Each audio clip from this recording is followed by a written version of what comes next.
Bueno, a la edad más bien de los 6 años, yo sufrí un abuso sexual por parte de un familiar del lado de mi mamá. Fueron 3 ocasiones. Yo antes de entrar a la clínica pues no entendía qué pasaba, ¿no? Siempre, y no se lo cuestiono nunca y no se lo voy a cuestionar nunca a mi papá, siempre hubo maltrato físico, psicológico, mental, o sea, en ciertos trabajos de mi proceso empecé a descubrir que mi papá realmente sí me agredía de una forma muy, muy violenta. Llegué a desmayarme de los golpes de mi papá, que en lo cual todavía hasta estas alturas del partido no reconoce, o sea, dice, es que era por tu bien, lo necesitabas, o sea, pero a final de cuentas, ¿cómo le explicas a un niño que tiene que pasar esa situación para poder entender que es por un bien? Gravísimo, ahorita es de los peores trastornos que puede uno sufrir, por la misma forma en cómo se desencadenan los eventos de tu vida, ¿no? Que nada te satisface, que todo se te viene abajo, que el mundo sientes que te abandona, o sea, es demasiado difícil.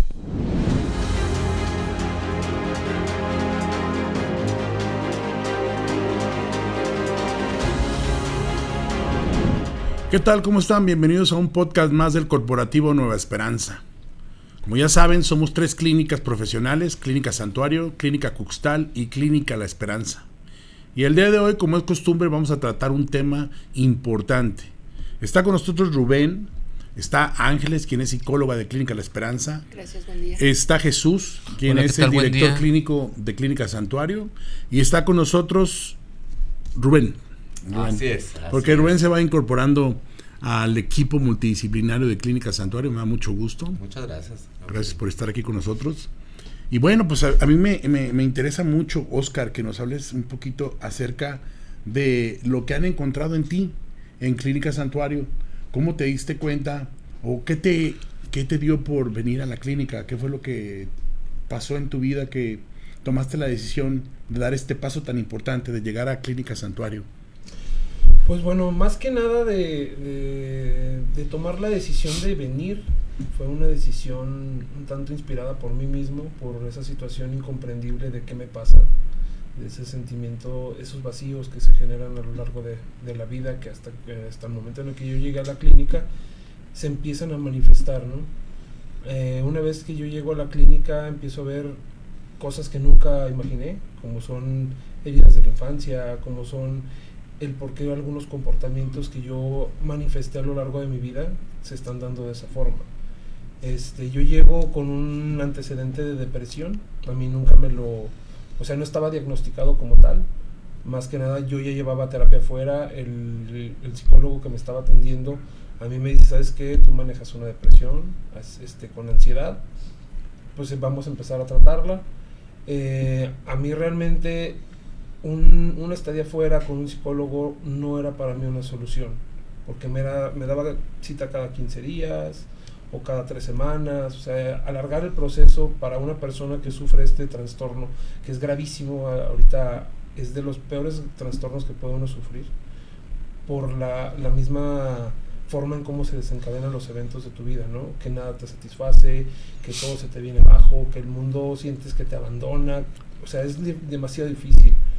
Yo, dialogando con mis papás, llego a la conclusión de que pues, es mejor buscar un internamiento. ¿Por qué? Porque a final de cuentas yo no llegué al punto de una idea suicida como tal, pero sí a una insuficiencia personal para todos los ámbitos de mi vida. Entonces se toma la decisión con el apoyo de mi familia, fue así como que yo necesito un cambio, necesito saber qué me está pasando. Y una vez que llego a la clínica y el grandioso equipo de trabajo que tiene la clínica, empezamos a trabajar en la situación, el por qué estoy viviendo yo las cosas, qué me está pasando para llegar a este punto. Y se descubre principalmente el trastorno depresivo moderado, que es con lo que yo empecé a trabajar una vez estando en la clínica. Empezamos a desarrollar esa parte y con la ayuda de mi terapeuta empezamos a desmenuzar esa parte de ese trastorno, sumado a otras pruebas que me hicieron ahí mismo dentro de la clínica. Se empieza a desmenuzar y empieza a salir rasgos de otro trastorno, que al final de cuentas sí se me diagnosticó. Yo manejo ahorita 2 trastornos, es el trastorno depresivo moderado y también es el trastorno esquizoide de la personalidad, con rasgos de límite y de paranoico. O sea, entonces empiezo a trabajar en eso, empiezo a darle respuesta a mis problemas, a mis actitudes, a cómo veía el mundo, y se empiezan a aclarar muchas cosas que al final de cuentas yo siento que esos 3 meses no fueron suficientes para arreglar toda una vida.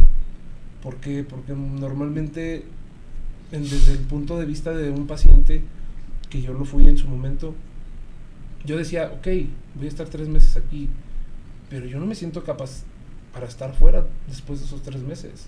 Yo siento que para poder tratar este tipo de situaciones que a mí me pasan, ocupo más tiempo, ocupo más trabajo a mí mismo, trabajo a mi trastorno, trabajo a la interacción que tengo con la demás gente, porque al final de cuentas eso fue una de las partes primordiales que me llevaron a la clínica. El hecho de que yo ya prefería estar solo. Yo tengo actualmente, pues tengo a mi pareja y tengo a mis hijos, y era esa necesidad de estar solo, de querer yo apartarme, de que, o sea, a mí no me importaba mi familia, no me importaba mis hijos, pero no era porque no los quisiera, era porque quiero pensar que las mismas actitudes, el comportamiento que fue guiando el trastorno me fue separando de esa parte, me fue quitando esa alegría, me fue quitando esas ganas de luchar por esa estabilidad, más que nada. Óscar, realmente al escucharte hablar, pues traes esa red de apoyo. ¿Qué pasa, por ejemplo, cuando hablas con la pareja, con los hijos y dices, me voy a ausentar? ¿Cómo reacciona la familia? Pues fue difícil y sigue siendo. O sea, nadie dice que después de estar en un internamiento de 3 meses, 6 meses, o sea, el tiempo que sea necesario, se van a arreglar tus problemas afuera. Creo que nadie comprende esa parte, porque todos llegamos a la clínica y buscamos, ay sí, voy a solucionarme, ya en 3 meses salgo como una persona nueva, y tal vez algunos pueden llegar a lograr esa situación.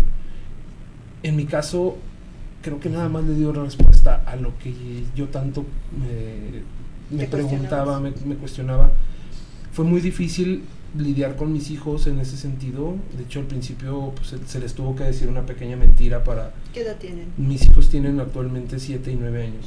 Okay. Entonces, se les tuvo que manejar una mentira en el que yo me ausenté por temas laborales, y hasta que ellos empezaron a ir también a terapia por fuera, pues se les empezó a decir la verdad. O sea, se les empezó a decir que su papá tenía que ausentarse porque estaba en una condición de una enfermedad que aunque no se viera, estaba latente. Ellos entendieron que esa sonrisa, que esa felicidad, que ese tipo de situaciones se fue apagando poco a poco. Entonces ellos al final de cuentas entendieron que sí era necesario.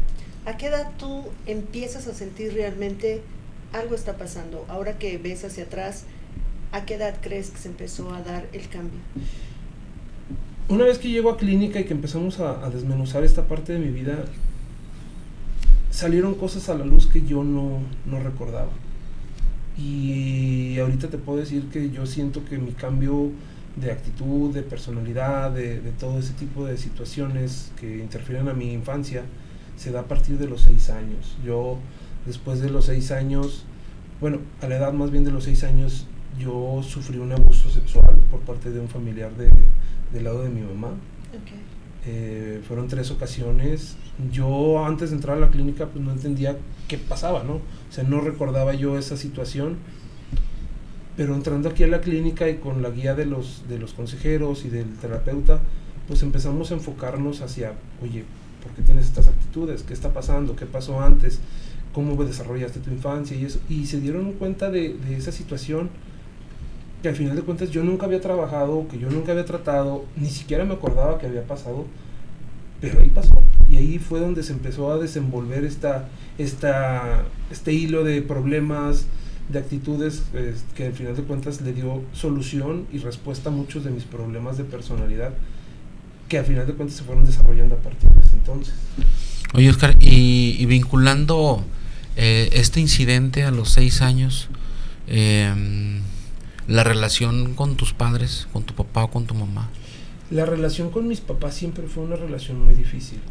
¿Por qué? Porque provengo de una familia, mis papás son de rancho y no es por menospreciar, o sea, se les agradece y se les reconoce mucho el esfuerzo, pero la educación creo que de una persona de rancho siempre fue machista.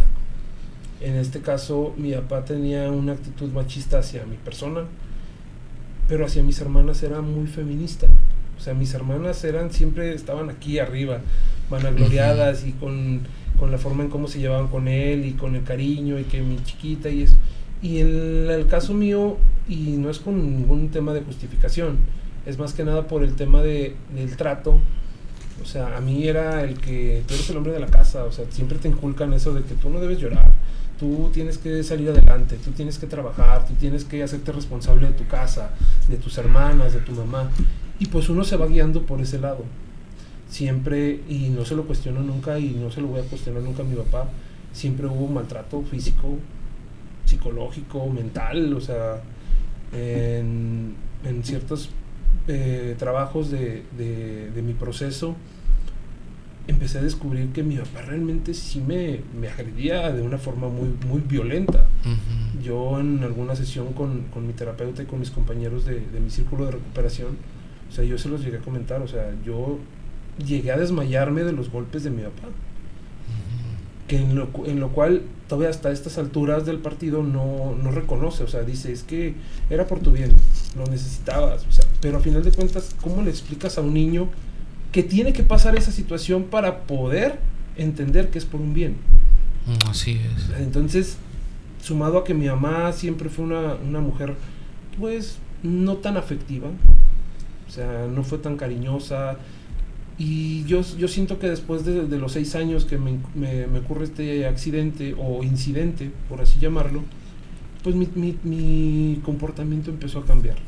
Yo descubrí en la clínica que empecé a buscar una atención negativa, dando el hecho de que mis hermanas siempre tenían esa atención positiva de que, pues son buenas estudiantes, son excelentes hijas, hacen sus quehaceres. Yo buscaba esa atención negativa porque al final de cuentas quería esa atención. Uh-huh. Directa o indirectamente. Directa o indirectamente yo ocupaba esa atención como persona, como niño. Uh-huh. Y como no podía tener yo las mejores calificaciones, no era el más estudioso, no era...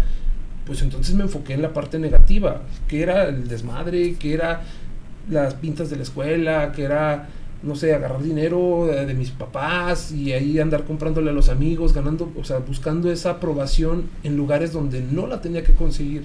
Pero yo no sabía cómo hacerlo de forma positiva hacia mi familia, porque realmente nunca hubo ese respaldo.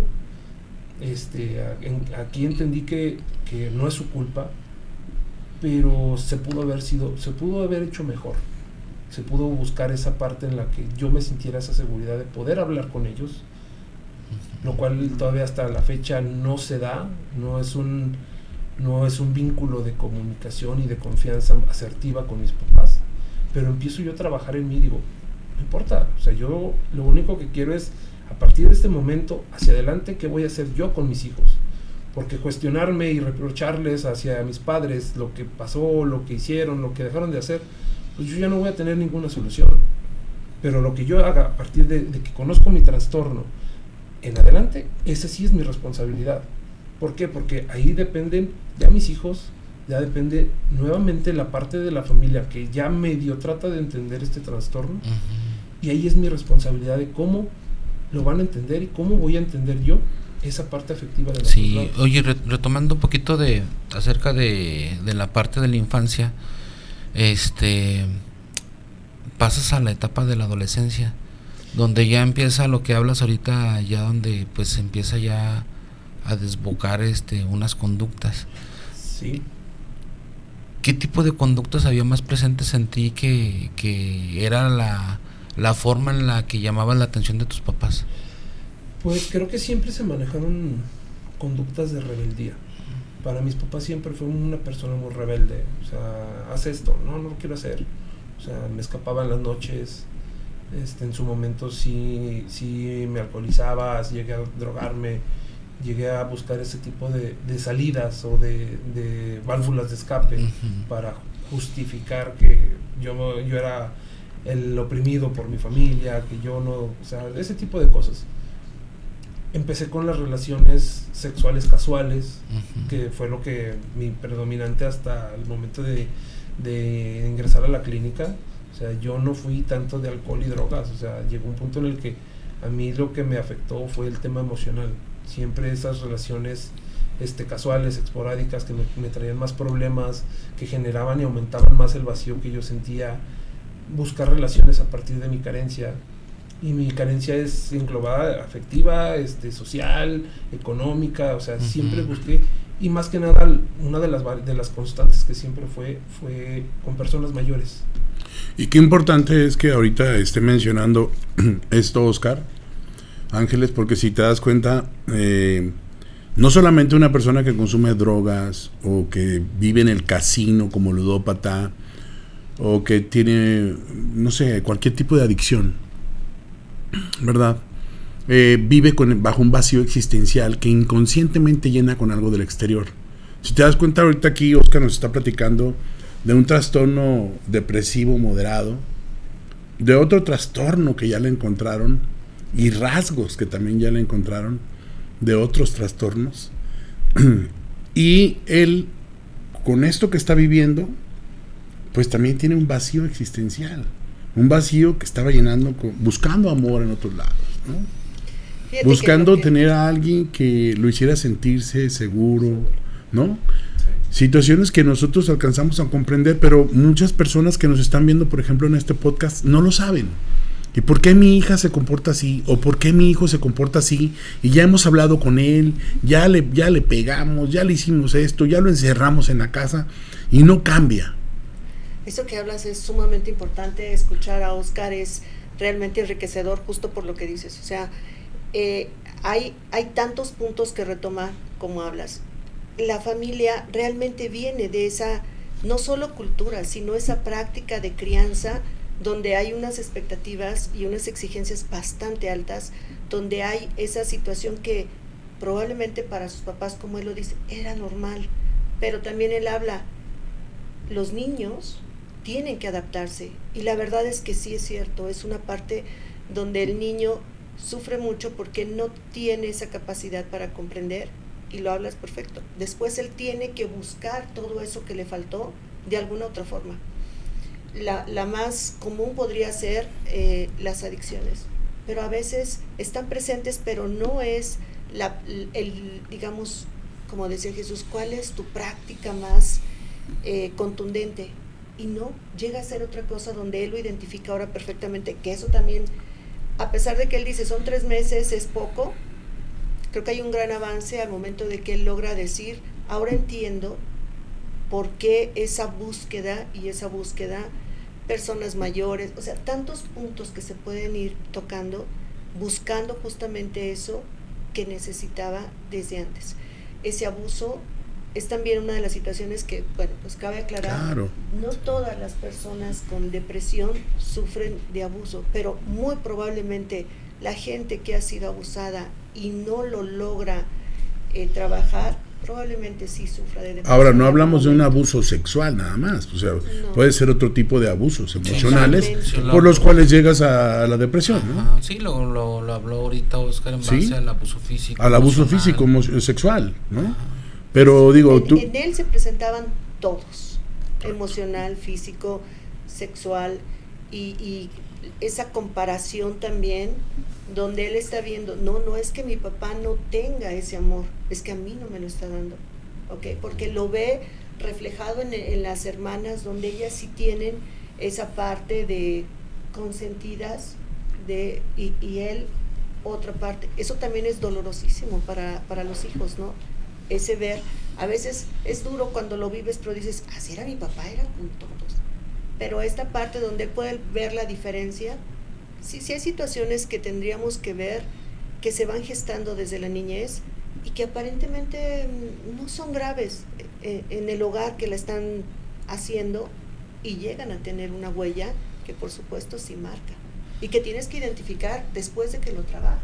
Así es. Ahora, Oscar, justo ahorita lo comentaba Agustín, ¿no? Es importante porque en casa quien nos está viendo es ya le hice a mi hijo, ya traté, ya lo llevé. Si tú tuvieras que hacer un listado general, digo, ahorita ya hablaste de algunos comportamientos, un listado general o un listado para quien nos esté escuchando, empiece a identificar y decir, espera, creo que por ahí va mi hijo, mi pareja, y poder brindarle la ayuda. ¿Cuáles serían esos pensamientos, actitudes, respuestas, comportamientos que tú identificas en ti? Pues mira, más que nada, creo que esto es un proceso por el cual sigo llevando, sigo estando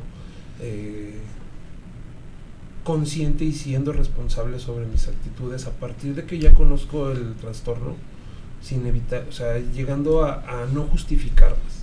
Okay. Porque yo en su momento lo hablé con mi terapeuta, le digo, o sea, lo que hice de aquí hacia atrás no lo justifico, porque ya está hecho, pero no lo conocía, tal vez no le pude dar el nombre. Mi responsabilidad severa inicia una vez que conoces tu trastorno y que repitas las mismas acciones. Creo que es donde podría entrar esa parte de no conocimiento, ¿sí? O de rebeldía. Yo creo que las más perdurables fueron la ira, o sea, el enojo con mi familia por la forma de trato, por lo que me pasó, que en su momento tal vez no estuve tan consciente. La rebeldía, el hecho de yo salgo, yo tomo, yo fumo, yo hago, y a pesar de los regaños, pues a seguir haciendo lo mismo. Las relaciones sexuales con personas más grandes, a mí en lo personal fue lo que creo que me quita más de lo que me da. Siempre ese intercambio de energía, ese intercambio de conexiones con las personas, muchas veces lo justificamos diciendo es que es puro placer, es puro sexo, es puro esto, pero al final de cuentas sí te quita algo, te quita esa capacidad de permanecer con una pareja, de poder desarrollar un vínculo sano con tu pareja futuro, ¿sí? Yo lo veo en mi caso personal, o sea, yo durante mis relaciones sexuales hice muchísimas cosas, llegué a formar parte de grupos swingers, o sea, buscando ese placer, llenar ese vacío. Y luego cuando entablo mi relación con la mamá de mis hijos, o sea, ya queda ese vacío, ya queda esa huella. Y ya no se llena tan fácil, sigue permaneciendo ese vacío, ¿sí? Ya en mi vida marital y adulta fue buscar relaciones sexuales esporádicas fuera de, o sea, dentro de mi matrimonio, pero con personas, hoy con una, mañana con otra, o sea, buscando esa variedad para tratar de llenar un vacío que realmente nunca se iba a llenar. Es como un barril sin fondo en el que le echas y le echas y le echas y al final de cuentas ahí está, sigue vacío, ¿sí? Otra sería mucho resentimiento hacia mis papás como tal, o a la persona que en su momento abusó de mí, que fue un primo mío. Mucho resentimiento del por qué no estuvieron ahí, porque muchas veces como papás justificamos, es que tengo que trabajar, es que tengo que hacer esto, tengo que invertirle tiempo a esto o trabajo a esto. Uno como niño no lo ve. Lamentablemente llegó un punto en el que yo empecé a repetir esas conductas. Es que tengo que trabajar en exceso porque mi papá me enseñó que solo así sales adelante, solo trabajando, solo esforzándote, trabajando de lunes a domingo. Pero estaba repitiendo inconscientemente las mismas prácticas, tal vez no con esa violencia, tal vez no con esa agresividad hacia mis hijos, pero le estaba quitando la parte de su papá a ellos. Digo, yo creo mucho en lo que el maestro de la psicología mencionaba, que infancia es destino, ¿no? Uh-huh. Mucho de esto tiene que ver, sí, porque aquí estamos viendo pues una infancia pues muy dolorosa, muy de maltrato físico, emocional, de todo tipo, ¿no? Lo que sufrió, vamos, en ese acto sexual, sí, pues un niño, ¿no? Y que verdaderamente queda marcado para siempre, ¿no? Y precisamente la Clínica Santuario, la Clínica La Esperanza, la Clínica Cuxtal, a través de este equipo multidisciplinario te ayuda a llegar a la raíz, al origen del por qué el día de hoy estás viviendo de esta manera. Vamos a llegar a la raíz, vamos a cortar y vamos a sanar. Vamos a empezar a trabajar la sanación en el mundo espiritual, vamos a llegar al perdón, ¿verdad? Así es. Al perdón contigo mismo, que es el más importante, con Dios y con todas aquellas personas que te hicieron daño. Y yo creo que poco a poco esto se va a ir solucionando a través de estarlo externando, como lo estás haciendo ahorita, claro, en tu tribuna, ¿no? Con el equipo multidisciplinario, con tu psicólogo, porque tienes que trabajar de por vida con tu psicólogo, ¿no? Así es. Estar abriendo todas esas situaciones que viviste y cómo estás viviendo el día de hoy, ¿no? Cómo van a ser los cambios en tu vida, porque realmente tienes mucho trabajo, muchísimo trabajo para que esto se fortalezca, lo que acabas de vivir, el tratamiento, ¿no? La rehabilitación, el trabajo que hicieron tus psicólogos contigo para que el día de hoy pues estés hablando como lo estás haciendo. Totalmente, la verdad es que yo creo que todos podríamos sacar puntos bien valiosos, y yo detectaba lo que él hablaba de, a veces creemos que la adicción solo es una sustancia, ¿no? Alcohol, tabaco, y aquí lo que nos habla es, hay una relación sexual donde aparentemente, incluso hablando de estereotipos, como hombre podría ser aplaudida, normalizada, y al final es muy importante el testimonio donde nos dice, a pesar de que la hacía, era un placer momentáneo, exactamente como lo que es una sustancia, era impulsivo a veces, era tratando de llenar un vacío, y ¿sabes qué? Al final quedaba nuevamente con esa sensación más deteriorada en una cuestión espiritual, en una cuestión personal, en una cuestión social. Y esa es la parte que creo que también aquí en la clínica trabajamos, esa situación donde decir, no necesita ser una sustancia para ser una parte adictiva y que te lleva exactamente a lo mismo. A veces es lo complicado en lo que es la ludopatía, lo que es la cuestión de la comida, lo que es la cuestión de lo sexual, que la gente dice, no, yo no soy adicto. Y aquí es verlo, entenderlo, y cuando lo logra desmenuzar primero. Y cuando llega la aceptación, ¿verdad? Exacto. Ya es cuando puedes empezar a trabajar en lo que hablabas tú. Sabes que hay que acomodarlo, hay que trabajarlo, ¿no? Oscar, ¿y en qué momento en tu tratamiento comienzas a realizar hacer conciencia en base al diagnóstico? ¿Qué pasa ahí? ¿Qué momento es el importante durante el tratamiento? Pues creo que yo la verdad yo llegué aquí a la clínica buscando soluciones, buscando respuestas. O sea, yo siempre lo manejé así, o sea, yo quiero buscar, verle la cara con quién me estoy enfrentando, porque al final de cuentas mi trastorno depresivo siento que era funcional, como muchas personas lo llegamos a sentir a lo largo de nuestra vida, ¿no? O sea, que nuestra adicción es funcional, que todavía puedo tomar y puedo seguirme a trabajar, no fallo con mi trabajo, soy responsable, pero realmente no era así. Mi trastorno depresivo no se manifestaba quedándome dormido, sino era trabajando más. Llegaba a un punto en el que trabajaba de 7 de la mañana a 3 de la mañana, dormía 4 horas y si podía, y si no, al siguiente día era la misma rutina de lunes a domingo. Yo decía, es que yo estoy bien, yo puedo seguir haciendo mis actividades. Otra adicción, ¿no? Otra adicción. No, y esa es otra característica. Sí, pues hay que ubicar esto, ¿no? Sí. Pero además cumple con las características, lo decía ahorita Ángeles, ¿no? Resaltar no solo a una sustancia. Y muchas ocasiones quien pasa por una adicción, hablemos de una sustancia, me ha tocado escuchar y N número de veces es que yo era un adicto funcional. Yo era alguien que lo usaba para tener energía, para salir adelante. Y ahorita Oscar nos está enseñando esta parte de no a una sustancia, sí a una depresión, e incluso cómo luego justificamos estas partes de enfermedad emocional. Cómo justificamos el decir, es que está a mi favor, la puedo controlar. Y cuando Oscar llega se da cuenta que no. Oye, y aquí otra cosa que también lo comentaba ya, ¿cómo repetimos los patrones? O sea, la crítica es, claro que no, mi papá, y yo puedo, o sea, mentalmente, según yo, conscientemente, decirte todo lo malo de mi papá y que yo no lo voy a hacer y sentirlo, pero ya en la práctica inconscientemente lo estás repitiendo. Inconscientemente te vas, como él dice, a lo mejor yo no con esa agresividad, pero al fin y al cabo es una persona que emocionalmente no está conectada, es un papá que no está presente, es una situación donde de muchas formas vuelve a repetir el patrón. Y eso es algo que si no lo trabajas, no lo puedes concientizar para romperlo, que esa es otra de las cosas bien valiosas cuando ya lo trabajas. No se trabaja para sufrirlo, no se trabaja para victimizarte, se trabaja para que tomes conciencia y lo cambies.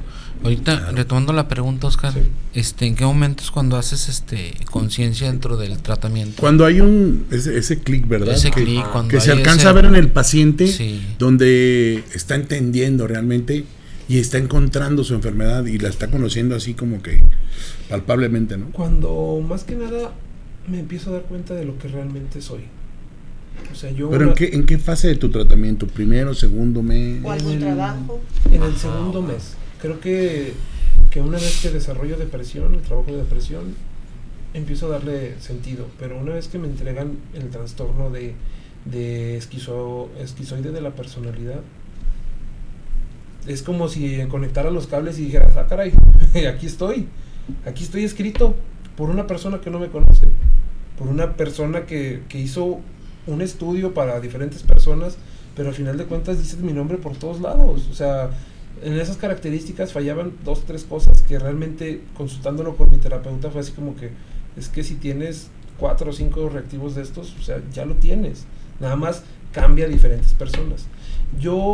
Una de las partes más difíciles que realmente creo que me abrió un poco más la conciencia, fue la parte del aplanamiento emocional, que también es con lo que yo cuento.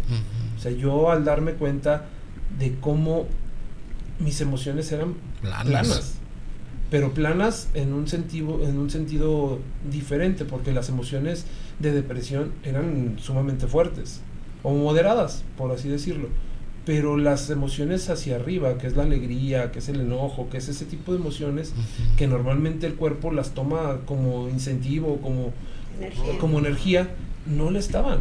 O sea, recordaba las veces en que yo me peleaba con mi pareja y era así como que a los 15 minutos, después de estar muy molesto, ya era así como que, hola, ¿cómo estás? Y ella me decía, es que ¿por qué eres así? O sea, 15 minutos te duró el enojo, a ti te duró 15 minutos y a mí me dura 3 días. Y realmente empiezo yo mismo a generar esa conciencia de decir, ok, el primer mes es como adaptación, como que te vas adaptando, vas viendo qué te queda, qué no te queda. Yo me acuerdo que cuando yo entré decía, ya te llega el remordimiento de que, ¿qué estoy haciendo aquí? ¿Por qué? Porque el primer día de tribuna fue así como que todos alcohólicos, todos drogadictos y yo depresivo, me sentí hasta diferente. Dije, no, pues como que aquí no es mi lugar. Poco a poco le vas dando cuenta que todos tenemos la depresión es una constante para todas estas enfermedades.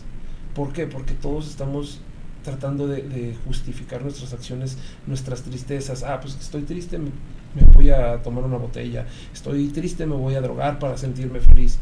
Entonces empiezo a definir esa parte de mi tristeza, de mis carencias emocionales, de mis heridas de la infancia. Esto es en el primer mes. Una vez que me entregan realmente el trastorno, ahora sí que la personalidad que me ha lastimado durante toda mi vida, fue así como que, ok, ya tienes esa conciencia de decir, es que una vez que te entregan tu trastorno y que el trastorno te describe en su totalidad, dices, el psiquiatra tenía razón, el psicólogo tenía razón, los consejeros que te van ayudando, que te van orientando, tienen razón. O sea, si el equipo de profesionales de la clínica ya se dio cuenta de eso, el único que le falta darse cuenta soy yo. Y ahí es donde se empieza a generar esta conciencia de decir, ok, empiezas a revisar las actitudes, la forma en cómo hacías las cosas durante todo tu proyecto de vida o todo lo que has vivido, y empiezas a generar la conciencia de decir, ok, yo soy el que está mal, no tanto las personas. Yo soy, por cómo reaccionaba yo a esos estímulos. Yo todavía ahorita me cuesta bastante tener un apego emocional. O sea, sí. Me cuesta bastante dar un abrazo y que la persona se sienta, o decir te quiero, ¿no? o decir te quiero a cualquier persona, así como que ay, que eso es parte de la sintomatología. Por eso luego en grupo te decían, sonríe, habla, ¿qué te pasa? Pero lo más maravilloso también es describir y ver qué sentiste cuando conectaste con la realidad de tu sintomatología y empatar con lo que tú eres, de decir, porque luego hay quien siente alivio, Sí. quien dice, ay, hasta que por fin sé qué es lo que tengo y sé por qué actúo de esa manera. De hecho, eso No, fue y lo que llegar, pasó. y llegar a la aceptación de tu enfermedad, de tus trastornos y de todo lo que están encontrando en ti, porque muchas personas no lo aceptan, no tan fácilmente, bueno, llegan a la aceptación, ¿no? Hay muchos mecanismos de defensa que no te permiten llegar ahí, ¿no? Creo que para mí fue fácil esa parte de la aceptación, porque de hecho mi terapeuta estuvo muy insistente de cómo te sientes con esto. O sea, para mí fue fácil, ¿por qué? Porque yo le puse nombre. Aparte, los golpes de la vida te llevaron a la clínica directamente, dijiste, ya estoy cansado de vivir así, ¿no? Yo le digo a Algo hay en mí que no a me los deja compañeros vivir. yo se los Sí. manejé, porque en cierto trabajo estábamos hablando de eso. Le digo, es que mis mejores decisiones me trajeron aquí, no las peores, porque las peores me llevaron a otros lugares. Mis mejores decisiones me trajeron aquí, porque hasta que llegué aquí empecé a ver esa claridad de mis emociones, de mis pensamientos, de mis acciones. Hasta que yo llegué a la clínica empecé a justificar la forma en cómo no hacer las cosas. O sea, si yo vengo aquí por depresión, por exceso de trabajo o adicción al trabajo, ya sé qué tengo que hacer para no caer en esa depresión. Entonces, esas mejores decisiones que me traen aquí son las que me impulsan a aceptar las cosas y decir, ok, sí soy. Ya tengo que dejar de pelear conmigo mismo, de, ay, es que no creo que sea esto, porque se ve en la clínica gente que le dice, es que tú tienes esto. No es cierto, no soy. Aunque te describa a la perfección. Pero cuando empiezas a tener esa aceptación, dices, ok, aceptas las cosas, empiezas a trabajar en ellas, le pones acción y empiezas a tratar de modificar o de mejorar esas actitudes. Porque eso es lo que normalmente, o sea, a las personas nos tiene así. El hecho de no conocer, de no aceptar, es cuando no quieres cambiar. Y se ve muy claro en las personas. Fíjate que hay algo importante, ¿no? Una cosa es saberlo, que es la parte donde él, por supuesto, parece que no batalló, ¿no? Ya tienes Donde el dice, conocimiento. ya le puse nombre, así me identifico, así soy yo, y luego, bueno, eso de los abrazos se espera. Bueno, y esa es otra de las cosas, que es donde dices, efectivamente, conocer es una etapa, racionalizar lo que esa es parte de la personalidad, justamente emocionalmente es como si él fuera una cabeza, todo lo piensa, todo lo dice, todo lo justifica, y es parte también del trabajo que va a tener que seguir él. Ahora, es la parte, bueno, es como si empezaras a querer despertar del cuello para abajo, ¿ok? Eres una gran cabeza, todo lo racionalizas, pero ahora tenemos que bajarlo a lo que es el cuerpo, bajarlo a lo que es el corazón y empezar a decir. Y esta es una de las cosas que psicológicamente a veces la gente no lo cree, porque le dices, fíjate que pues paradójicamente tú vas buscando conectarte, incluso esa actividad sexual, pues te invita, te da una conexión cuerpo a cuerpo y hay una energía, pero ¿qué crees? Que realmente estás desconectado y te vas a ir desconectando cada vez más, y el objetivo es conectarte. Y ellos empiezan a hacer esa actividad a lo mejor intuitivamente porque están buscando eso, y lo que no se dan cuenta es que se van separando más y al final renuncian. ¿Sabes qué? Así es. Ya no, eso de las relaciones no es para mí, ya yo creo que mejor me dedico, siento cabeza, y en algún momento esta renuncia podría haberse visto como algo mejor. Ah, qué bueno, ya no estás en esas prácticas de riesgo, ahora como que ya te tomas la vida en serio, y eso le puede pasar a muchas personas, y ellos creen que van mejorando, y es decir, estás en otra etapa del trastorno, ahora entras, como bien lo dijeron, a otro tipo de adicciones, el laboral, imagínate, incluso para los papás, un hombre trabajador, pues siempre es un hombre que dices, ay, mi hijo, hasta que sentó. Es que dentro de la parte del tratamiento de Oscar, su terapeuta también llevó métodos de afrontamiento para trabajar con crisis, Claro. y también trabajó métodos para socializar, por la falta de empatía y por el aplanamiento emocional. Y O sea, eso porque lo importante. es fuerte que, como ahorita lo hablamos, que decían, o sea, como todos, a ver, ríete, y, o sea, ¿cómo le explicas a un grupo social externo que no puede reír y que no es y que no es porque él no quiera, sino que viene por un tercero, que es un trastorno? Cuando estábamos iniciando, justo nos comentas, ¿no? Tú llegas buscando respuestas, empiezas a conocer, hace match, pero ¿qué pasa con la familia? En alguna ocasión platicando tú y yo, me comentaste que tu familia también recibió apoyo de la clínica, que incluso iban con tu terapeuta. Así Y es. él les explicó tu trastorno, tu manera de vivir en el ahora. Ajá. ¿Qué pasó con la familia a partir de que también ya tienen este conocimiento? Fíjate que para la familia siempre va a ser bien difícil. Ok. Para la familia, creo que en esa plática que tú y yo tuvimos, concordamos en esa parte. O sea que para la familia, no, esa respuesta tal vez le da solución a muchos problemas, pero yo que salgo después de mi tratamiento a afrontar el mundo, como que la familia es la que tarda más en asimilarlo. Yo puedo asimilarlo, yo no batallé, yo dije, ok, esto le da respuesta a esto, empiezo a trabajar con esto, empiezo a hacer las cosas, pero la familia espera algo de ti. Yo se lo comenté también al compañero, digo, tu familia va a esperar algo de ti, va a esperar un cambio, una mejor persona, una mejor versión, y tal vez en este punto no está. Mi terapeuta se lo comentó a mi familia, digo, si ustedes están esperando un cambio significativo, algo grande, no lo esperen porque no lo hay. Es un proceso. Es un proceso que se tiene que trabajar día con día y más que nada mi familia ahorita está en el lapso de que yo salgo y siento esa aglomeración de mi familia, esas muestras de cariño después de 3 meses de no tenerlas y es así como que, ay, espérenme. Forma parte. Algo importante es que la familia cree que él es el único que está enfermo. Claro. Ajá, Mira, esa es la parte. aquí Cuando no por sabe Sí, que toda la familia claro. está enferma, ¿no? Estamos hablando de líneas de tiempo diferentes, ¿no? Ajá. Es un proceso que pues es largo y en una ocasión escuché a Jesús muy atinadamente decir, vamos a sacar el número de horas terapia que él hace en 3 meses y nos da una cantidad de terapias arriba de 500. O sea, es una situación donde dices, tu paciente va a tener así, bajita la mano, 500 terapias. Y ya estoy Un estimado cerrando, bajo. ¿verdad? Un estimado, el más bajo, porque a lo mejor tardó en entrar, por lo que gustes. Y la familia, si acaso, va a tener una a la semana. Entonces, sacamos cuentas y dices, bueno, a lo mejor... Serían, si tomar un tratamiento desde Luego, que inicia, luego ya. serían No, y 12 aparte- sesiones. Aparte te voy a Ajá. decir algo que lo acaba de mencionar Oscar. Él estuvo yendo a terapia ambulatoria por mucho tiempo y no le funcionó, no le sirvió. Exacto. ¿Me explico? Entonces, lo que está recibiendo la familia también es una terapia ambulatoria.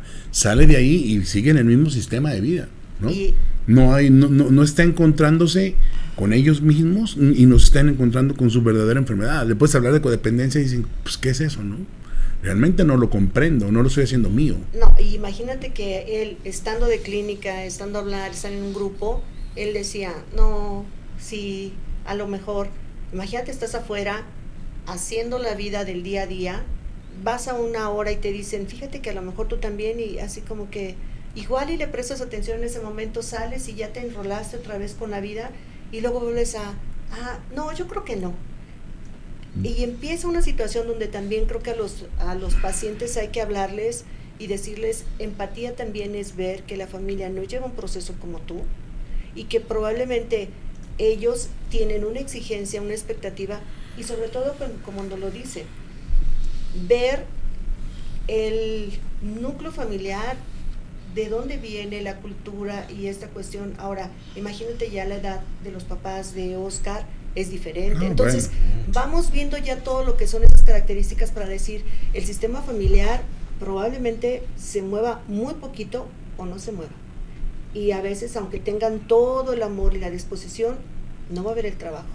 Pero, y el paciente tiene que estar a veces muy cuerdo en eso, porque si no, imagínate, el que recibió el tratamiento puede también querer, y también pasa con los pacientes, a veces el paciente dice, no, pero es que yo quiero que la familia cambie, y dices, bueno, a ver, si para ti que es un proceso fuerte, estamos apenas, como decían, avanzando, espera, la familia no, pero en algunas ocasiones la familia sí llega desde, como dice Jesús, el primer día, y también entran a grupo, y van con la terapia, y vienen aquí, y claro que hay un avance mucho mejor.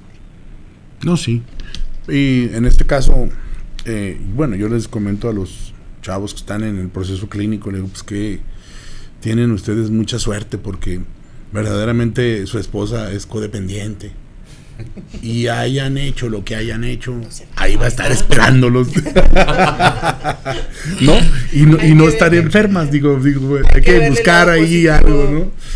Sí, claro, pero hay que buscar qué está pasando, porque realmente la mujer es la que te puede ayudar a salir adelante o te puede hundir nuevamente. Hay que entender, no teniendo los conocimientos de su enfermedad, y no afrontándola como debe de ser. Hay que ver el sistema familiar, que eso también es bien importante, invitar a ver que claro que él está dentro de un sistema, y como dices, si hay un enfermo, probablemente el sistema es porque también está con necesidades de quitar características que no favorecen ni a él ni a nadie de los que está dentro del sistema.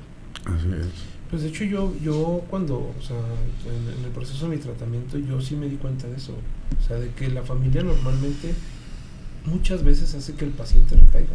¿Por qué? Porque no se involucraron lo suficiente, o porque tal vez esas horas terapia que recibe la familia pues no son suficientes, pero también el seguimiento que le da la familia afuera es muy importante. Me pasó cuando justamente salí con mi pareja, de que estábamos a los 2 días que yo salí de mi tratamiento, había unas familiares ahí en la casa, de su casa. Gracias. Y yo llegué y me subí a mi cuarto, bueno, el cuarto de nosotros, y se sube ella muy enojada. ¿Por qué no convives con tu familia? Y yo, pues es que no tengo como que ganas ahorita, quiero procesar este cambio de 3 meses encerrado a 2 días de libertad, de poder estar en mi cuarto, en mi cama, poder aprovechar eso. Y me dice, es que tú me dijiste que estabas trabajando en eso, en cómo socializar con tu familia. Le digo, espérame, o sea, no, eso forma parte de los cambios inmediatos que quiere ver la familia, de la parte en la que tú, o sea, aquí se les dice, se está trabajando esto y esto, pero o sea, al final de cuentas se trabaja en un ambiente cerrado, en un ambiente donde son los mismos pacientes que ves día y noche, los 3 meses del tratamiento, y de repente salir a la familia es complicado por ese sentido. La única diferencia que se genera aquí es cómo tu tratamiento como paciente tú lo tomas, y las herramientas que tú tomas para afrontar esas situaciones. Las situaciones están afuera, el problema sigue estando afuera, el problema se genera en la familia, el problema se genera en la calle, pero tú como paciente, ¿qué herramientas tomaste para que ese problema ya no te afecte, ya no te moleste, ya esa frustración, ese enojo, esa ira, las puedas haber trabajado?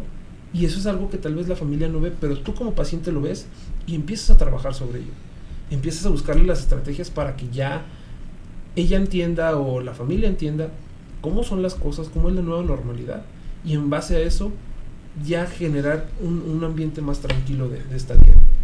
Sí, y bueno, aquí el programa de recuperación que manejamos nosotros en ambas clínicas es el modelo Minnesota, donde la columna vertebral son los 12 pasos de Alcohólicos Anónimos, y tenemos que trabajar esos 12 pasos, ¿no? Tenemos que, saliendo de clínica, si ya trabajamos el primero, el segundo, el tercer paso dentro de clínica, y tal vez el cuarto y el quinto paso, que son sumamente importantes para encontrar esa liberación, bueno, también vamos a trabajar el 7º paso estando afuera, y el 6º, ¿no? Digo, el 6º y el 7º, que son los más básicos para estarlos trabajando, donde el 7º nos habla humildemente, le pedimos a Dios que nos liberase de nuestros defectos de carácter, porque realmente siempre van a existir esos defectos, no tan fácilmente nada más porque estuviste 3 meses en clínica, pues ya se fueron. Sabemos cómo trabajarlos, y dentro de esas herramientas están estos pasos tan importantes, y humildemente hay que pedirle mucho a Dios que nos ayude a liberarnos de los defectos de carácter. Todos los días hay que trabajarlo, ¿no? El sexto paso nos habla de quitarnos los pantalones cortos y ponernos los largos. Es decir, hay que trabajar ya en la edad que el día de hoy tenemos, ¿no?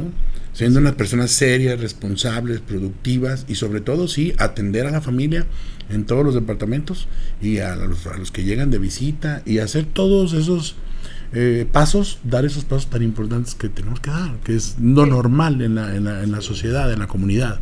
El cuidado continuo que hablas tú es valiosísimo. Claro. O sea, el cuidado continuo. Sigue yendo a tu grupo todos los días. Exacto. Y sabes que el terapeuta, porque si bien dice, ella no tiene, no, a lo mejor tampoco los va a adquirir, pero tú, ¿qué herramientas estás como para poder a lo mejor ser más asertivo en tu conducta, como dices, y a lo mejor ser más asertivo en tu hablar?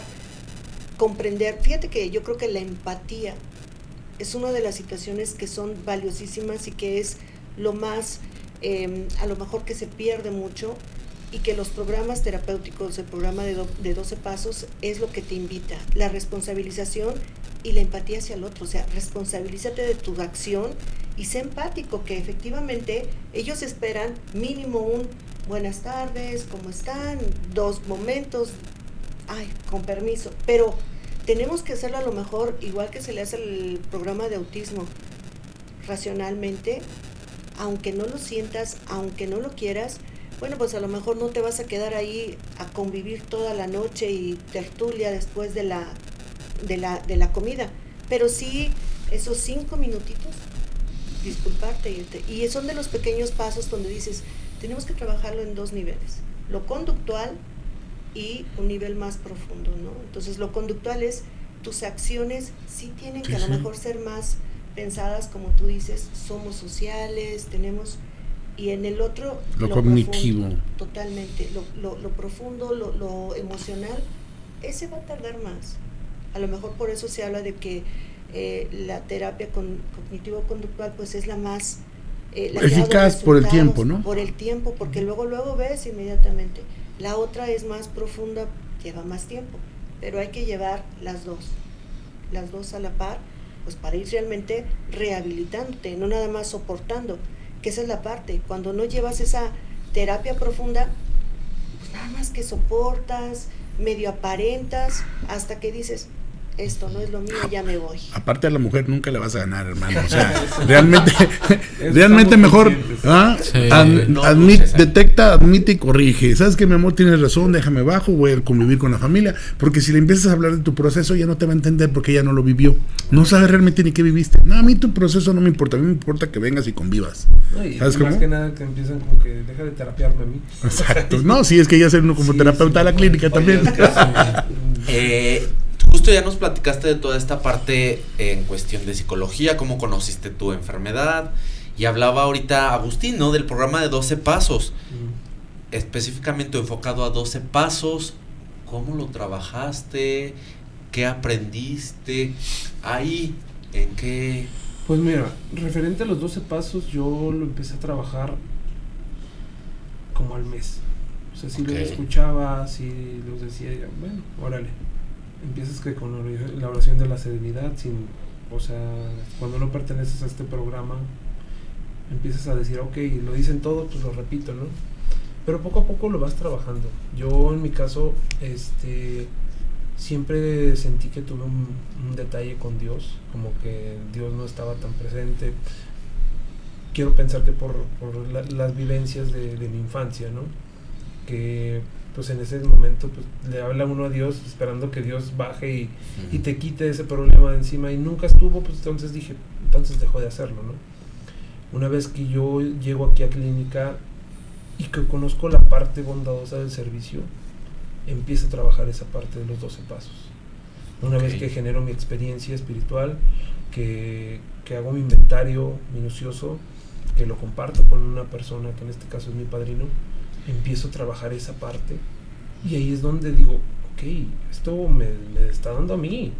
Entonces empiezo a decir, ok, a mí me gustaría quedarme aquí, a mí me gustaría trabajar aquí, a mí me gustaría desarrollarme emocionalmente, espiritualmente en este ámbito. ¿Por qué? Porque yo, a pesar de estar de trabajar en muchas cosas, de estar fuera, O sea, yo nunca me sentí tan aceptado por alguien que no me conoce que por un enfermo que pasamos Esa es misma la magia, situación. ¿verdad? Estaba escuchando a Héctor Suárez el otro día hablar de cómo llegó al grupo y dice, cabrón, se me ha perdido el carro.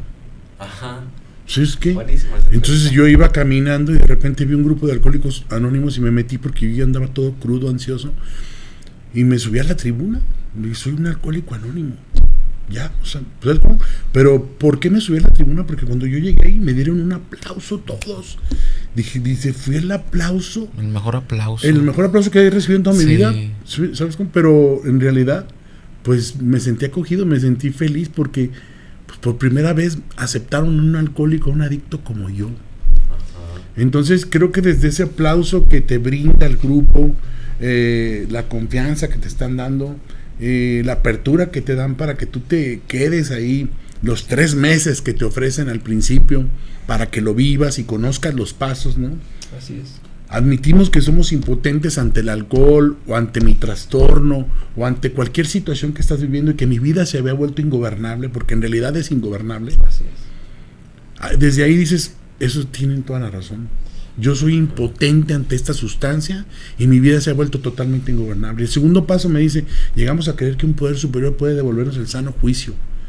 Y cómo hoy Dios ha operado en ti o en mí y ese Dios nos ha regalado un sano juicio. Hoy nos dice qué tenemos que hacer de la forma más correcta para no hacerle daño a los demás. Cómo guiarnos. Exactamente. Cómo irnos enfocando, oye, puedes hacer esto para ayudar. Y a estas alturas, así estoy. O sea, a mí me tocó dentro de clínica compartir con los chavos nuevos que iban llegando, o sea, poder acercarte a ellos, poder decirles, oye, todo va a estar bien, tú tranquilo, confía, déjate guiar sobre las cosas. ¿Por qué? Porque ya uno ya lleva ese proceso y dice, ok, esta es mi forma de transmitir esos 12 pasos, ese mensaje a una persona que no conoce, y entonces empiezas a enfocar, y yo siempre se los platiqué a mis compañeros, o sea, esto te da más de lo que tú das. ¿Por qué? Porque en esto estás recibiendo esa parte afectiva de otra persona, la que te está viendo como una persona que la está instruyendo para que no sea tan pesado este camino, porque al principio es pesado. O sea, yo lo veo, mi esposa tiene un hermano que también vivió mucho tiempo en adicciones y él entraba y salía de los centros. Y yo digo, pues bueno, es que un centro que es un anexo, no es lo mismo que una clínica. Porque aquí nos empezaron a enfocar en esos 12 pasos. Y yo digo, si él hubiera estado enfocado en esos 12 pasos y no nada más en un programa de desintoxicación, que realmente es lo que hacen los anexos, o sea, creo que su vida hubiera sido diferente. ¿Por qué? Porque él a estas alturas ya ahorita creo que sigue limpio. Pero cuando empiezas a transmitir ese mensaje de positivo, de ayuda, de sanación, tu mundo cambia. Y a mí en lo personal cambió para mí. Dicen la magia de la comunidad, la verdad es algo que se siente, creo que en las clínicas logramos esa situación de una forma realmente poderosa. Así en el sentido de que ¿qué hace la comunidad? Es la aceptación por lo que eres, no por lo que haces.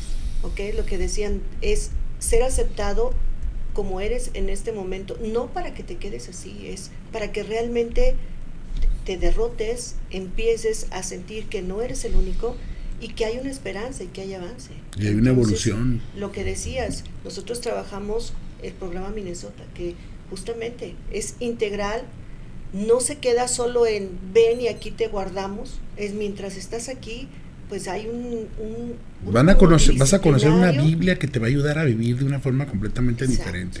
¿No? Que va a ser holístico todo y que llega una parte que la verdad se necesita mucho interdisciplinario, mucho, porque no, en todas las áreas, ¿no? En todas las áreas, médica, psicológica, psiquiátrica, terapéutica, espiritual, ¿no? Así es. En todas estas áreas que has trabajado te ha ayudado a salir adelante, a enfocarme a darte cuenta realmente en dónde estás parado el día de hoy. Así es. Y qué es lo que tienes que hacer de aquí en adelante. Y qué quiero hacer, o sea, no nada más. Sí, porque ya hay un proyecto de vida, ¿no? Así es, porque esa es parte de lo bonito de esto, ¿no? O sea, que sales y gracias a todo el equipo profesional, o sea, te van indicando cómo generes ese proyecto de vida, cómo trates de mantener las cosas en un límite, en una estabilidad, ¿para qué? Para que evites una recaída.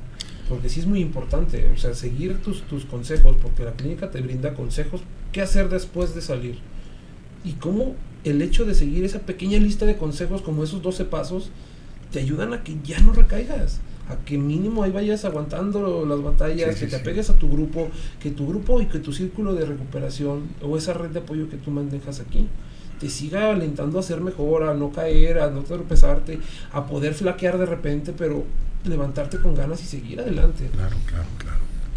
No, digo, bueno, pues yo he visto muchísimos casos pasar por la clínica y he visto personas que han trabajado perfectamente un tercer paso donde dicen, yo pongo mi vida y mi voluntad en manos de Dios, porque en mis manos nunca pude tener un cambio, nunca pude hacer algo bien allá afuera. Hoy pongo mi vida en manos de Dios, en las manos de Dios, y hoy, si yo realmente aplico este tercer paso, estoy haciendo un excelente primer paso. Es decir, sí me declaro impotente y sí sé que llevaba una vida ingobernable, que yo no sabía cómo llevarla por mí mismo, y que hoy Dios me va a ayudar, y tomados de la mano, a llegar a ese punto donde yo quiero llegar.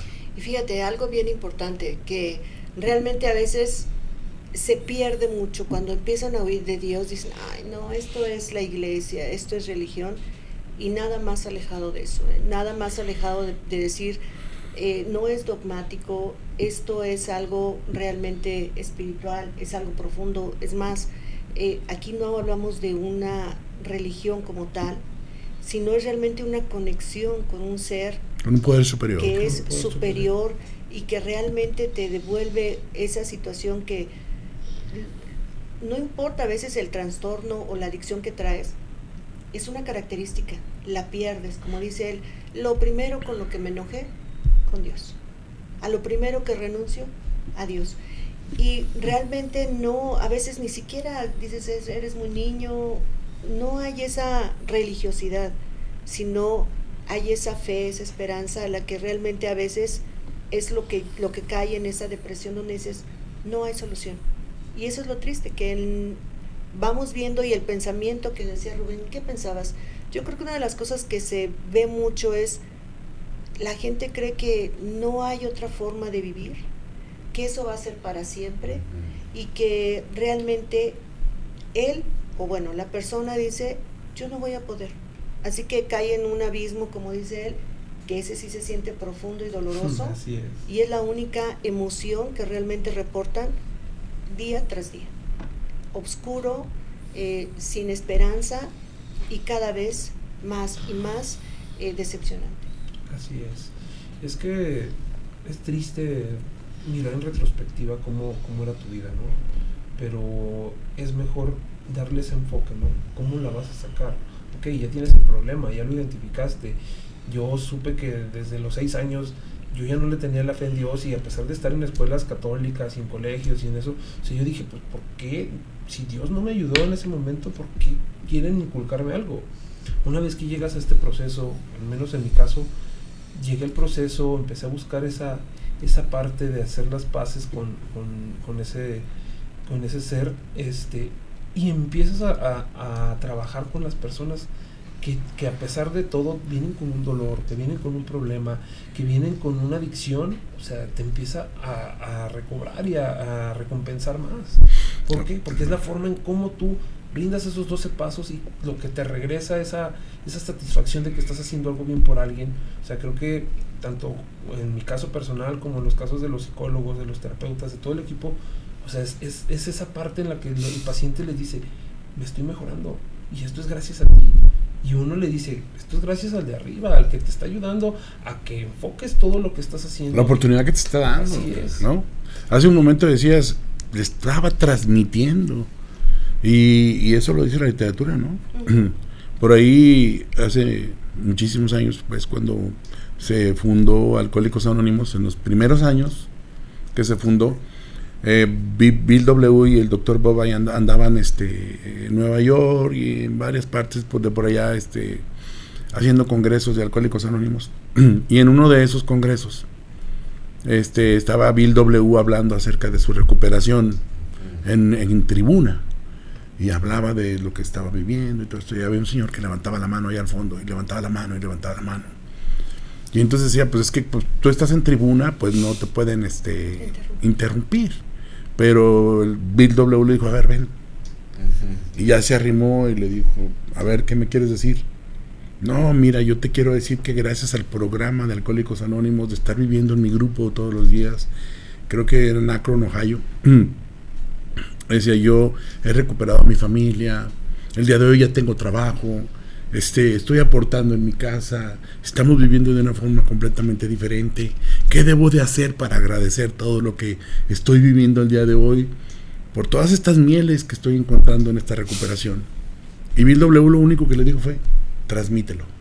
Así es. Transmítelo a través de cómo te estás comportando el día de hoy, de cómo estás dejando de consumir, de cómo hoy estás transmitiendo a tu familia, a tus amigos, esperanza, fe, perseverancia, gratitud y todos esos valores tan importantes que si no los tenías, los encontraste, y si los tenías, estaban allá ya muy empolvados y los estás recuperando el día de hoy a través del proceso clínico dentro de Clínica Santuario, a través de todos tus compañeros que son un soporte muy importante y de todo el equipo multidisciplinario que te ha dado la mano para tú salir adelante y encontrarte contigo mismo y con ese poder superior que te ha regalado un sano juicio. Así es, o sea, es un agradecimiento enorme para todo el equipo de trabajo, porque al final de cuentas solo no puede uno. Y el programa lo dice, tú solo no puedes, tú solo has cometido error tras error, pero una vez que te enfocas en alguien que ya pasó ese proceso, que ya tiene conocimiento de tus casos, de tus problemas, de cómo lidiar, y te dejas guiar por esas personas que ya tienen ese conocimiento, la vida te cambia completamente. ¿Por qué? Porque ya empiezas a ver una nueva perspectiva, empiezas a ver la luz al final del túnel, y de cómo la puedes mejorar, y cómo puedes ser mejor, y puedes ayudar a las demás personas y transmitir el mensaje. Creo que es el punto culmine de uno como recuperado, decir, ok, ya estoy en un punto más adelante que las personas que vienen, entonces les ayudo a que poco a poco y gradualmente se vayan incorporando a este bonito programa, porque es un programa de vida. Así es. Escuchando, y la verdad por eso creo que estos podcasts realmente aportan. Qué fácil es oírlo y decir, ¿cómo no iba a estar enojado este niño, este hombre, este adolescente, ¿no? O sea, desde los 6, desde que nació, qué fácil es después de que haces un proceso, verbalizarlo, y la familia que nos escucha, pues escuchar y decir, ay, no, sí, pobre hombre, pobre muchacho. Sin embargo, lo decía Rubén, a veces cuando vives el día a día, la familia decía, ay, ¿por qué estás enojado? Qué ingrato, o sea, se te da aquí todo, tienes todo. Incluso para él mismo, el por qué siempre ando tan molesto, podría ser la gran venda que nunca alcanzas a entender. Y esa es la parte que probablemente mucha gente esté viviendo en este momento. La gente cree que está enojada por circunstancias, por la vida, por la carrera. Y a veces cuando te das el tiempo y tomas un proceso, te das cuenta que atrás del enojo puede haber mucha tristeza, y atrás de esa tristeza puede haber circunstancias y hechos que realmente necesitan ser trabajados y acomodados. Y lamentablemente es esta parte. Bueno, en este momento Oscar, por azares de la vida, por decisiones buenas que él dice tomar y con apoyo de la familia, llega aquí. Pero es lamentable ver que mucha gente no se quiere tomar ese tiempo y realmente podría terminar su vida enojado, pero sobre todo transmitiendo a otras personas cerca de él esta forma, pero también este trastorno. Y eso es lo peligroso, o sea, nunca es tarde, porque es romper un patrón para que tú no lo transmitas. Mucha gente te dice, ¿ya para qué? Yo ya viví, ya a estas alturas, pues ya ni modo. No, es que ¿sabes qué? Le enseñas a la generación que está contigo que sí se puede y que no tiene por qué vivir así. Creo que esa es la parte para mí muy valiosa de hacer estos programas y dar esta información y compartirla. Así es muy importante también que la gente vaya identificando esa forma de que no es una vida, porque normalmente estando fuera uno dice, es que yo así vivo, yo así soy, y empiezas a justificar y cuando conoces el programa dices, esa no es vida, yo no estoy en lo correcto, yo estoy mal, yo estoy viviendo mal, me estoy llevando a mi familia a un abismo, me estoy llevando a las personas que digo querer a que convivan y compartan estos sentimientos que nadie debe compartir, ni el peor enemigo debe de pasar por lo que se pasa. Tal vez mi vida, yo no podría decir, es que fue llena de carencias o llena de esta, o sea, de tristeza. Sí hubo mucha tristeza. Y también hubo carencias. Y también hubo carencias, pero al final de cuentas se trabajan y se van superando poco a poco. Yo les dije a mis papás cuando yo salí, digo, yo no tengo nada que reprocharles, al contrario, gracias por todo lo que han pasado este tiempo. Y algo que me quedó mucho del programa fue, nadie puede darte lo que no tiene. Si no lo tienen, no puedes reprocharle a una persona que no te lo está dando. Al contrario, mi tarea y mi servicio más importante ahorita es ayudar a mi familia que vayan entendiendo poco a poco. ¿Por qué? Porque ellos, tal vez esas 12 sesiones que pudieron pasar a lo largo de estos 3 meses de internamiento, nunca van a ser suficientes. Pero ayudándolos a que sigan en sus terapias, a que puedan ayudarse ellos mismos a entender las cosas, les va a ayudar a cerrar esas heridas de la niñez, del alma que todo mundo tenemos, que todo mundo pasamos.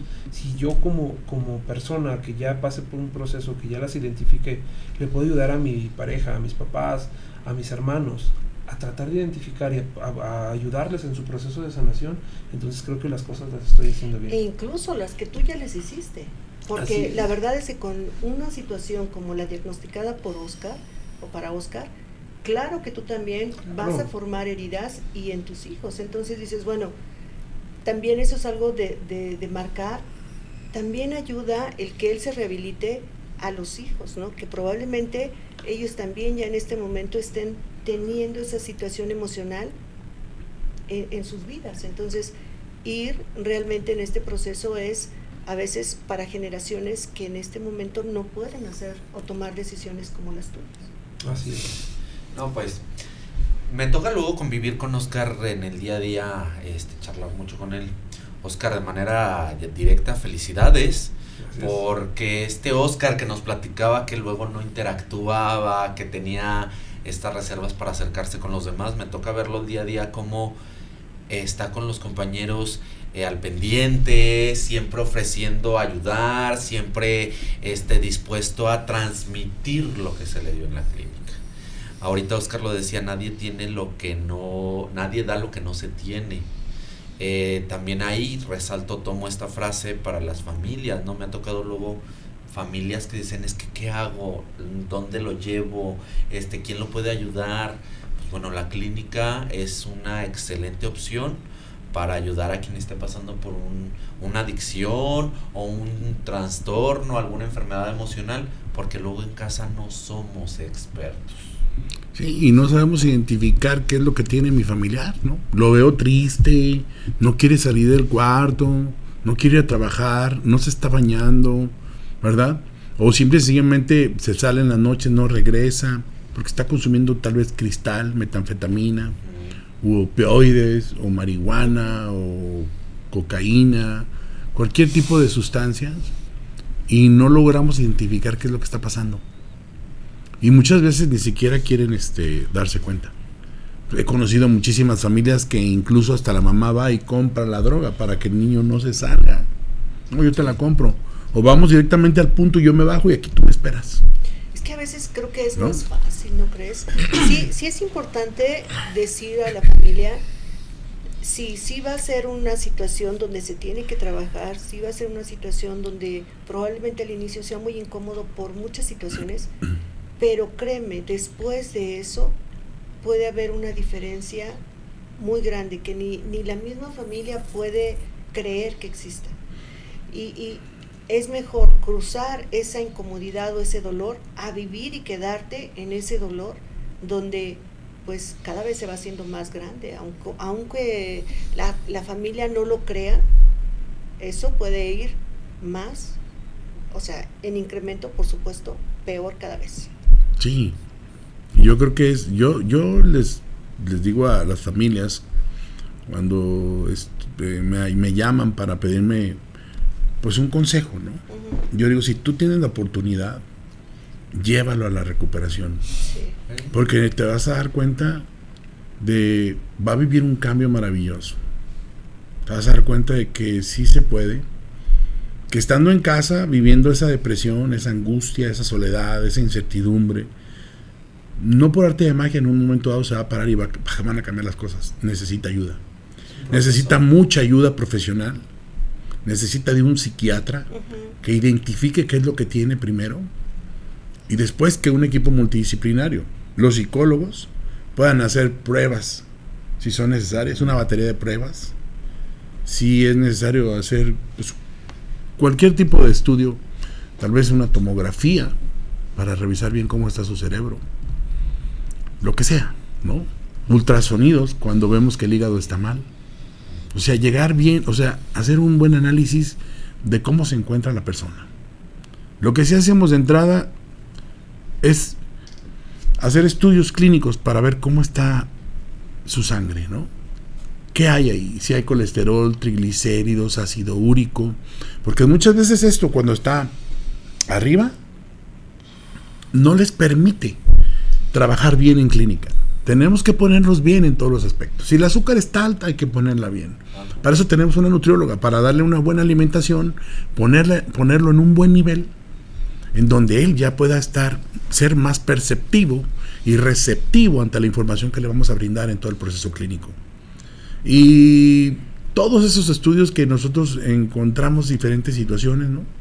Como hígados grasos, y piensan que eso no afecta, ¿no? Yo te traigo a mi esposo aquí porque tiene alcoholismo, pero cuando ya lo revisamos y valoramos y diagnosticamos, vemos que hay alcoholismo, hay depresión, hay ansiedad, hay algún trastorno de personalidad, encontramos triglicéridos, colesterol, ácido úrico, encontramos, bueno, tantas cosas que decimos, bueno, es que esto no es nada más alcoholismo, ¿no? Encontramos un hígado graso, encontramos tantas cosas que tenemos que ponernos a trabajar para poderlo estabilizar, y después de ahí, ya cuando está estabilizado, ya entra el proceso clínico con más claridad. Por eso muchas veces dicen, no, como al segundo mes, sí, porque al segundo mes ya te teníamos en los niveles óptimos para que tu mente y tu cuerpo y tu espíritu puedan recibir todo eso que nosotros queremos brindarte.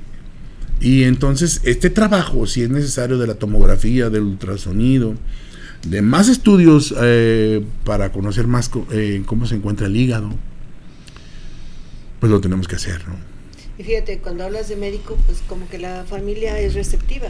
Cuando hablas de psiquiatra, como que la familia dice, no, a ver, espérame, yo te lo traje para que dejara sustancias, o sea, le vas a meter más. Y ahí vemos, hay un desconocimiento, hay palabras que asustan porque no las entienden, ¿ok? Psiquiatra no quiere decir adicción, al contrario, es un soporte bien valioso y efectivamente el psiquiatra es una parte fundamental y es a lo que la gente muchas veces es lo que más empieza a oír. No estoy loco, ¿sabes qué? Mira, que no tome nada más que esté aquí y listo. Y pues ahí es empezar a concientizar y empezar a ver, hay todo un desconocimiento muy grande, por lo que a veces no se aborda de una forma profesional. El problema que yo veo, y que en mi caso personal a mí me pasó, es que no le tomamos la atención adecuada a las enfermedades mentales. En México, lamentablemente, no tenemos esa cultura de decir, ok, tienes depresión, hay que tratarla. Yo, en mi caso personal, cuando yo les platiqué a mis papás, ¿saben qué? Siento esto. O sea, yo ya me había informado, yo ya había buscado información para decirles, ¿saben qué? Yo siento depresión, me siento deprimido. Tengo unos episodios maníaco-depresivos que bueno, esa palabra vos la conociste. Aquí la conocí, ahí. Sí. Pero empezamos a hablar aquí, con jerga. Aquí, y ahora sí, empezamos, una vez que yo les digo, ¿saben que tengo depresión? Recuerdo claramente que mi papá me dijo, no tienes nada, eso no existe, échale ganas, levántate temprano, ponte a trabajar. Oye, ¿cómo le dices a una persona que tiene depresión, échale ganas? Es lo peor que le puedes decir, porque al final de cuentas no sale uno de ese hoyo, de esa situación por echarle ganas o porque alguien te diga, no, pues, pero realmente sí se puede. Sí se puede, esa también es clara. Digo, pero realmente nos hace falta mucho meterle un poquito más a esa parte de los pacientes, de los familiares. O sea, lo ves triste, ok, ¿por qué no se para? oye, que vamos a tener esa atención, vamos a llevarte al psiquiatra, vamos a ver qué pasa, porque si no le ponemos nosotros esa atención, pues entonces nadie lo va a hacer. Y mira, algo bien importante es que muchas veces van al psiquiatra y el psiquiatra en la primera vista no te alcanza a identificar bien tus trastornos y tus rasgos de personalidad. Y después de eso, no vuelves a ir. No regresas. Y aquí tienes al psiquiatra semana con semana. Si en la primera vista el psiquiatra dice, tiene un trastorno así asado, bueno, vamos a revisar. La próxima semana lo vuelvo a ver, o la próxima semana lo vuelvo a ver, o la próxima semana lo vuelvo a ver.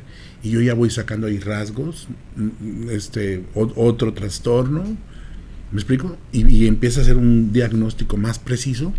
Y ese diagnóstico es el que les sirve a ustedes como psicólogos para poder trabajar con el paciente. Ustedes platican directamente con el psiquiatra, él les habla acerca del paciente y de todo lo que encontró, les deja más claro la situación. Entonces, ¿sabes qué?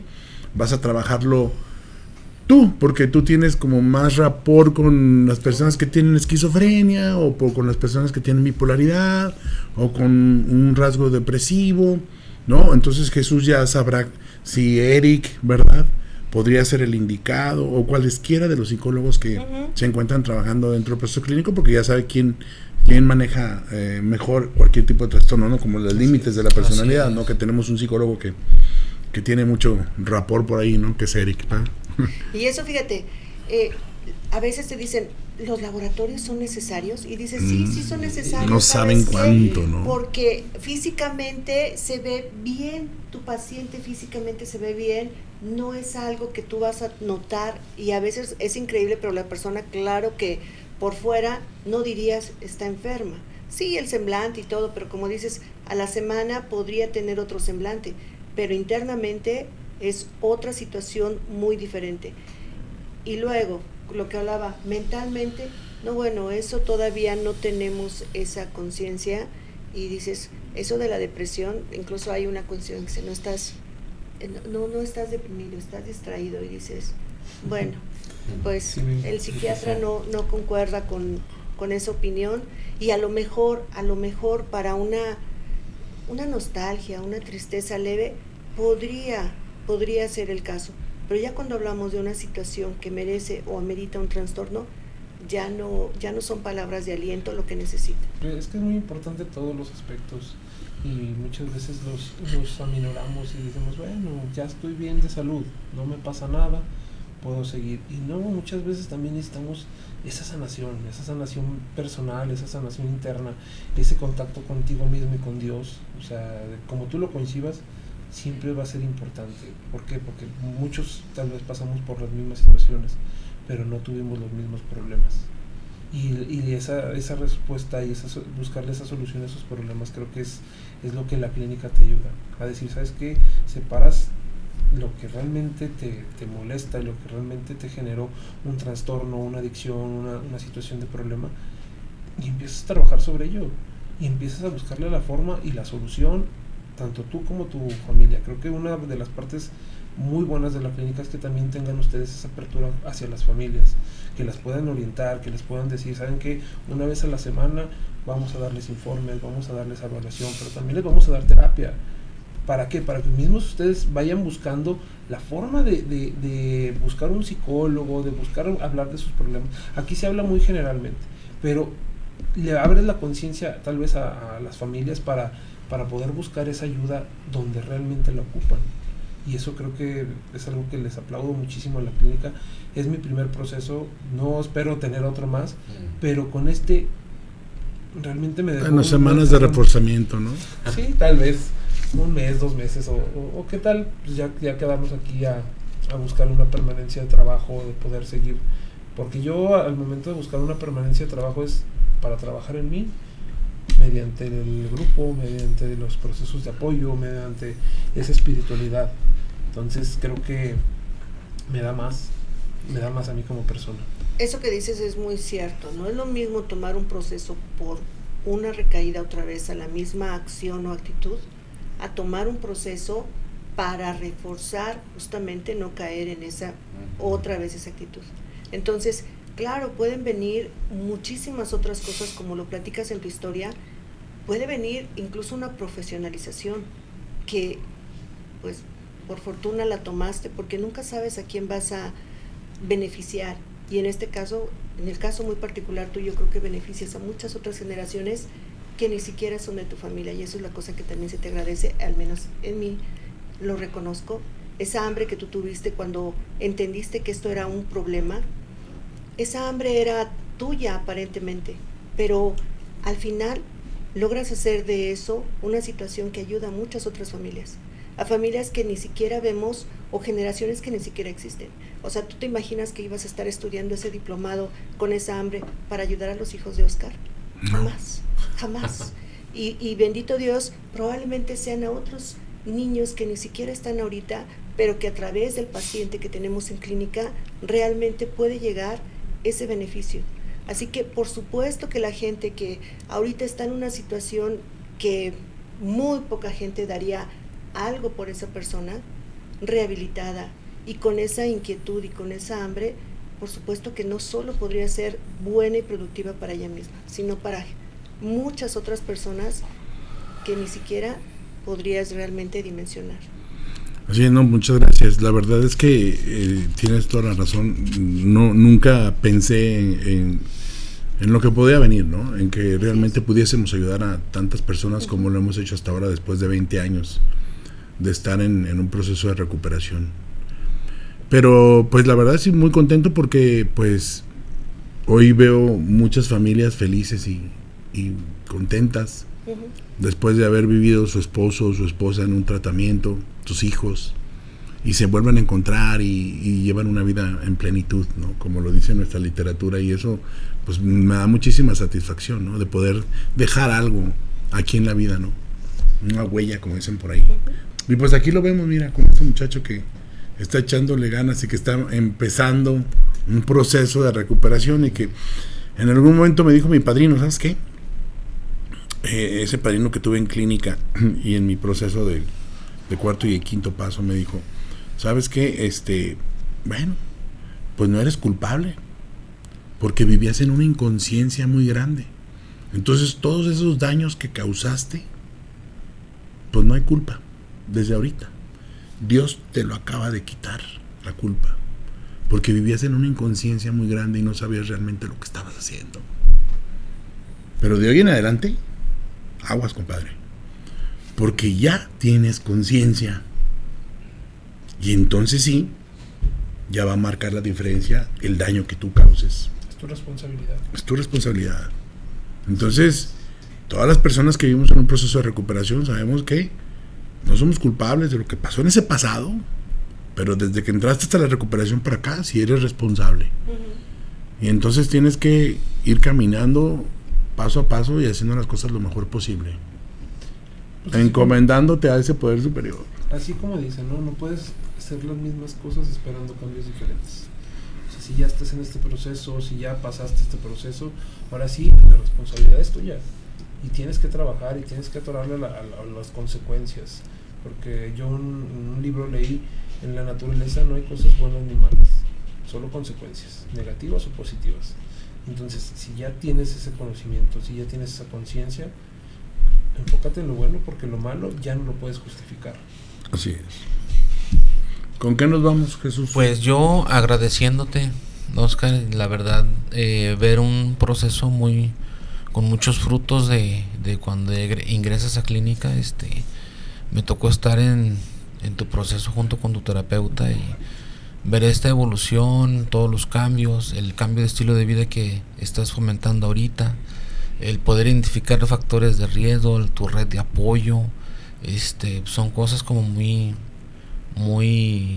padres, ¿no? También tanto para mí profesionalmente como para ti y el equipo y tu familia. Y agradecerte el día de hoy que estuviéramos aquí juntos compartiendo tu testimonio en este podcast, y agradecerle a toda la gente que nos pueda ver y decirles que de alguna manera nosotros como equipo multidisciplinario pues tenemos una gran calidad de servicio. Muchas gracias. Sí es muy importante para mí también esa parte, ¿no? Esa confianza para esta segunda etapa de mi tratamiento, porque yo lo veo así, o sea, esto es para ayudar, pero es también para ayudarme y seguir con ese tratamiento, seguir enfocado en cambiar esas viejas actitudes y mejorarlas poco a poco.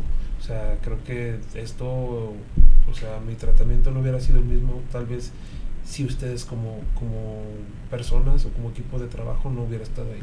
Les agradezco yo también muchísimo, también aquí a Agustín.